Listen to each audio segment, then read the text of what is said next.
This is Rock Leach with Social Fire. Was Pastor Mark Driscoll wrong for what he said at the Strong Men's Conference in Springfield, Missouri? Should he have done this a different way? You won't believe what we were able to uncover. Let's talk about it. Now click that like button and that bell notification so you'll be notified every time we put out a new video while you prepare yourself for this video clip. And I'll come back with some commentary. Let's go.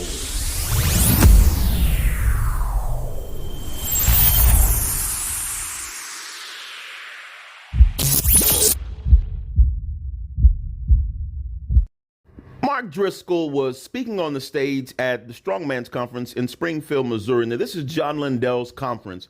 And they started the conference out with a male stripper. I know many people have said that that is not an actual male stripper. However, he has a history in that arena. So it's not improper to label him as that in my book.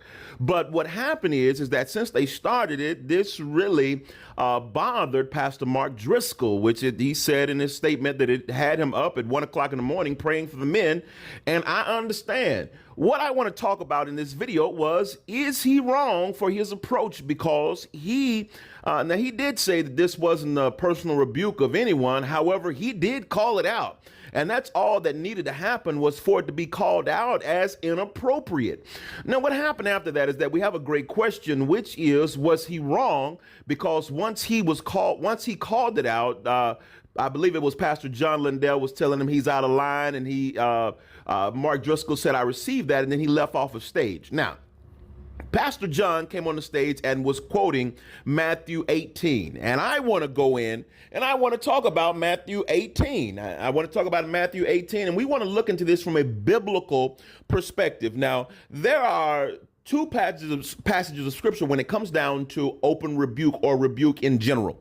That's Matthew 18, and then there's Proverbs 27, Matthew 18, 15 through 17, and actually provides a specific guideline for addressing grievances within the Christian community. And what it does is it emphasizes a private approach first, then escalating to involve more people if necessary. It's not about resolving conflicts. It's actually about resolving conflicts, not just resolving them, but resolving them the Christian way within the church. Now, if we go to Proverbs 27, 5 through 6, on the other hand, it speaks more broadly about the value of open rebuke for personal growth and accountability within relationships, regardless of a specific process or a community setting. Now, I'm saying that because it's not about the process there. So what was happening here is that John Lindell was basically saying that this needed to be done in private by quoting Matthew 18. And this didn't happen in private. I've saw many comments on the previous video I did that said it didn't happen in private, so it didn't need to be addressed in private. This happened openly and thus qualifies for the open rebuke. I believe that Mark Driscoll was absolutely in order, and in this situation, Matthew 18 does not qualify. It does not qualify because this happened openly. Someone brought up in the comments a great perspective as to why more people did not walk out of there. I know as a pastor, and I've pastored now and I've pastored in the past for 20 years, I know that many times when it comes to these men's conferences, different churches get together, groups of men, and they all go down together building brotherhood. I get it. And so many of those men did not walk out because they couldn't walk out by themselves because they were there as a group. I believe that this is why more did not walk out, because of this difference, this issue right here. But this was to start a conference out like this was absolutely ungodly and demonic.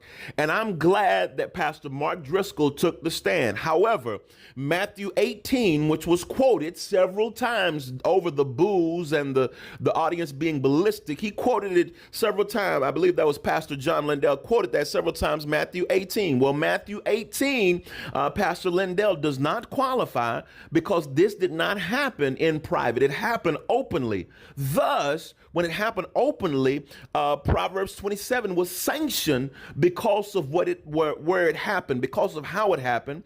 Open rebuke was necessary, and it was the right choice. I applaud Pastor Mark Driscoll for going this route. And I want to know, what do you think about it? Do you think that he was wrong? Let's take a real close look at this. Do you think that he was wrong for his approach? Let's talk about it. Meet me in the comments and let's talk in depth. Let's go.